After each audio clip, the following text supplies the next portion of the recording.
Campaign 2020 is sponsored by Wisconsin Hospital Association, Quick Trip, Wisconsin Counties Association, Wisconsin Realtors Association, and Wisconsin Operating Engineers Local 139.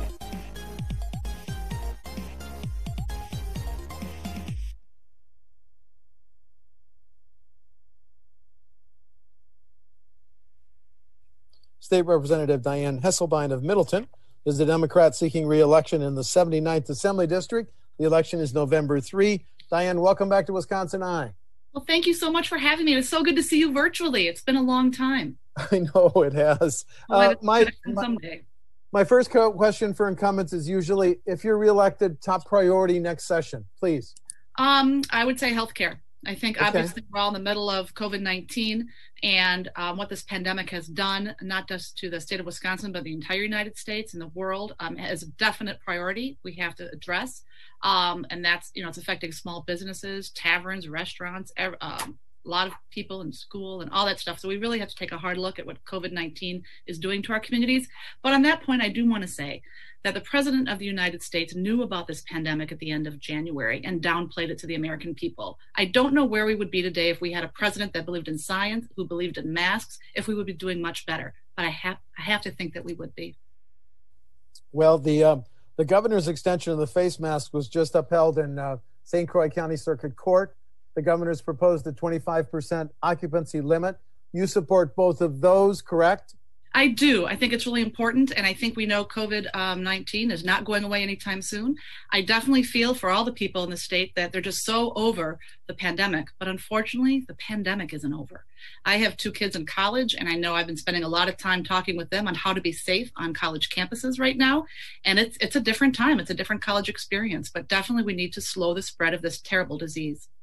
Well, beyond face masks and 25% occupancy, what are your ideas on the next ways of the state? Because the federal administration has pretty much left it up to the states. What are some ways that the states should act next in the light of the pandemic? Well, I'm curious if the feds are going to come back with a package deal. I know they're negotiating.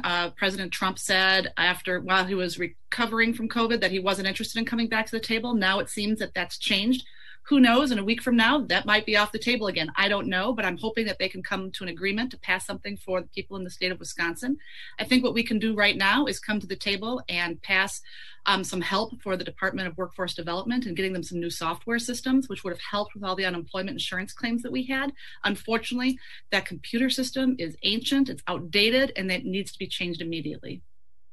With 920 people hospitalized with COVID in Wisconsin, and hospitals on the front lines of this fight, do hospitals need in the next state budget to be an even greater priority than they might be in the current one?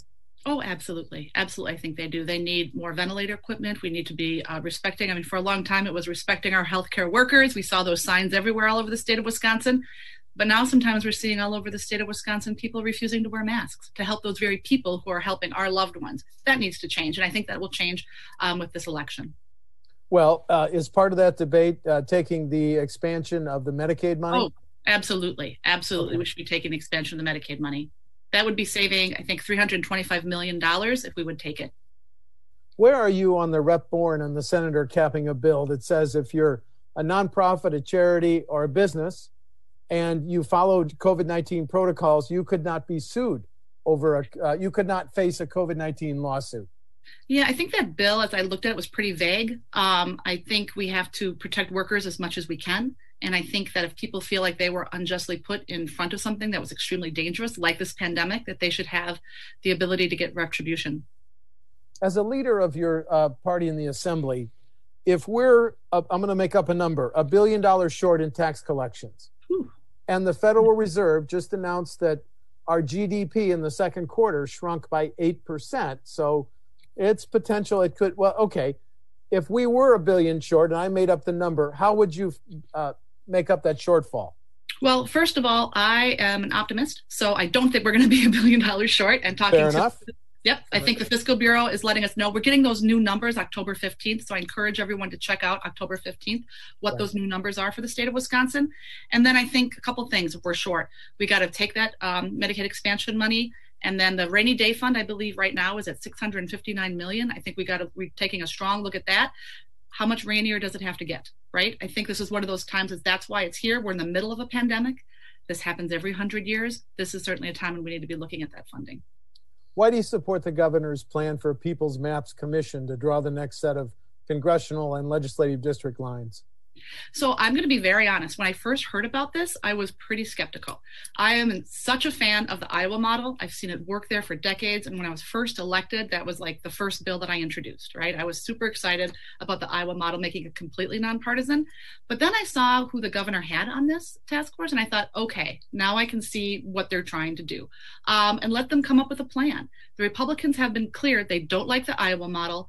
Maybe they'll like this one. I doubt it. Right now, I believe there are private attorneys somewhere in Madison drafting up some map that's going to be, advantageous towards their party. I think it's wrong. I think we need better in the state of Wisconsin. And I know Democrats, every single one of us, is in favor of the Iowa model. So I'm hoping this time we can get redistricting right and not have one political party that's in power try to hold on to their power with everything they can.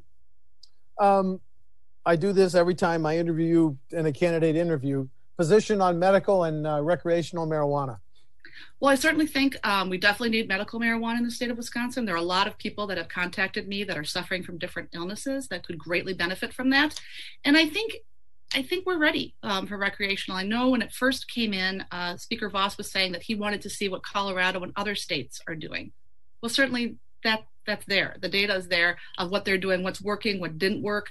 We can definitely make it for Wisconsin. And I also have a very large rural district and a lot of farming in Springfield and the town of Vienna. And they have said, the farmers that I've talked to are really excited about it. Just like they were excited about hops a few years ago, growing it here, because Wisconsin used to be the hops manufacturer of the entire United States years ago.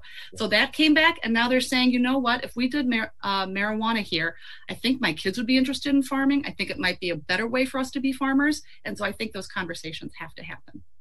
The debate over policing reforms has played out nationally and at our front door in Kenosha. The governor's got 9 bills. Senator Van Wanggaard's got 7 or 8. The speaker's going to form a task force. The Black Caucus has a list of bills. My question, what specific policing reforms do you think should be enacted? Well, I was really disappointed when I saw that Speaker Voss was going to be having this task force, because honestly, it's like we can see the building is burning right now. And when a building is burning right now, you don't create a task force. You do things to put out the fire, period. So I think we can come together right now. I think we could meet, within 48 hours, come up with a plan. We've got bills out there. We can have hearings, and we can come into session virtually. We were able to do that months ago. To come in virtually, we can do it again. We could ban chokeholds. We've got to look at policing as a whole, but getting rid of no-knock search warrants, things like that. There's a lot of people that believe that those are simple and that would help be putting out that fire that is happening right now. Let's talk about property taxes, because they're high in Wisconsin, which is why for more than 20 years, local governments have had to live with caps and limits on their property tax levies. If you're voting on the next state budget, should those caps, should those limits stay in place to control property taxes on homes? I'm a big believer in local control. I used to be on the Dane County Board of Supervisors, and I know when you're on the ground and you can see what's needed, people aren't going to be out taxing people in the state of Wisconsin and their local municipalities, but maybe they might need something a little different than what they can currently live with. So I certainly believe in local control. It seems the Republican Party used to believe in local control, but now they're the party that believes in total control. The idea that cities, villages, and towns need new revenue sources so they rely less on the property tax. Evan Goike's bill, if Milwaukee passed a revolution, Milwaukee could levy a half-cent sales tax. Time to consider alternative revenue sources for these local governments? I think that's a great idea. I certainly support referendums for schools and other things like that. Let the people decide what they're willing to do and where that money would go towards. The governor wanted to raise the gas tax last year. I think he wanted 8 cents. It's 30.9 cents per gallon. Hasn't been raised in 10 or 12 years. Could you vote for a gas tax increase? Well, certainly I've been in favor of supporting a gas tax increase. However, it's interesting because after these interviews that I love doing for WisconsinEye, the Republicans did look at all of them and they said, this is what all the Democrats want to do. And then they use these words against us. So I think it's one of those things where we really have to come together and come up with a long-standing plan, because right now they're just kicking the can down the road and they're not solving this problem, and we really need to solve it. As a former county board member, if a local government or school board plans a major public works project, should they have to give a preference to Wisconsin businesses? Yes, I absolutely believe so. We've got to keep our money local, keep people working in Wisconsin. It's always driven me a little bit crazy when I find out that other people in other states are making money on the state of Wisconsin or in other municipalities, when we have, my neighbors can be having those jobs right now. Okay, and then final question, differences between you and your opponent on November 3. Well, I was a former school board member, former Dane County board member. I've been in the state assembly since 2012. I love representing the people that I represent, and I'm hoping that I get another shot. As far as my opponent is concerned, she has quoted QAnon on a couple Facebook pages, and that's an alternative right group that I certainly do not support. Okay, thank you. State Representative Dianne Hesselbein of Middleton is a Democrat seeking re-election in the 79th Assembly District. The election is November 3. Diane, thank you for talking to WisconsinEye. Thank you so much for having me today. I really appreciate it. It's good seeing you again. Our pleasure. Thank you so much. Take care. Campaign 2020 is sponsored by Wisconsin Hospital Association, Quick Trip, Wisconsin Counties Association, Wisconsin Realtors Association, and Wisconsin Operating Engineers Local 139.